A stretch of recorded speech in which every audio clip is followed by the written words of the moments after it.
السلام علیکم. منطقه بنت هستیم. اینجا یه نوع بازی رواج داره که میخوام یکی از دوستان توضیح بده. بابا توضیح بده در مورد بازی چیه؟ یه بازی نامی چوکوه و 4 نفریم، تعداد 4 نفره و 2 نفر با همین دیگه 2 نفر با همه.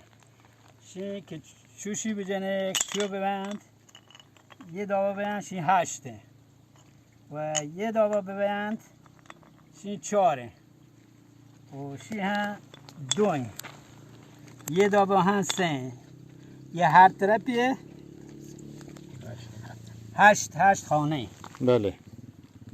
8 خانه. وقتی که شی یک برتی آهی گوشنتی کانت یا دیگه که آیا نبرد کلا یا طرفی برد آیا گوشنت کانت کیت ها یکی کانت یکی کیت. کانت یکی کیت.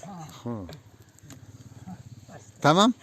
خب چیز شن تکان دی سنگمه؟ ها چا یه 4 دانه که 4 یه هر یکی هر رنگی. ها مثلا 4 دانه خب یه آهی گن یه مد ها 4 رنگ مثلا چشمه اسپیتینه. ها مثلا چا اسپیتینه تو آ قرمزینه. خب شا هر 2 نفره. خب 2 نفره. یه 2 نفره که مثلا اگر آیه 4 جهت 6 دان رو اگر 6 هم جهت 4 چه طرفا رو از طرف چپ رایت ها خب بجانا شی پده مثلا نیست یعنی که مرتب دیگه صفره. صفر. خب الان الان یه فرق الان شی 2 نه چی پده حد یعنی چیه؟ ببین عملیس یعنی برا صفر انگل نه ها هنچو 4 یا 8 که برو شروع دی ها شروعی. برای شروع یا 4 بیت یا 8 یه هر 4 چو ببین یه هر 4 ها الان شروع. 8 یعنی حرکت کن یه دانه.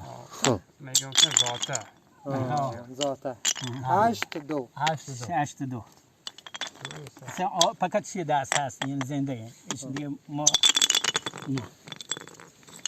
درست. هنچو ادامه پیدا کن تا انتها. بسیار مرچی جمعه 27 اگست 2021 یه جاگا که آتکگین شیناموشن سیرک بنت باز وشین و جوانی ملکی کهنه ما رنبگین ما کهنه کشا نشتگین یه واجه ها چیتی لیب کنه گاین مثلا جای توجه چی نبی؟ نه اشیه گیم دست باید من و واجه موری ارباب و واجه حبیب جان و واجه شریف زاده و محمد جان آتکگین بنت ما که واجه الان هر دو مولا منت وارم اجا. ما 4 کنه دنیا مولا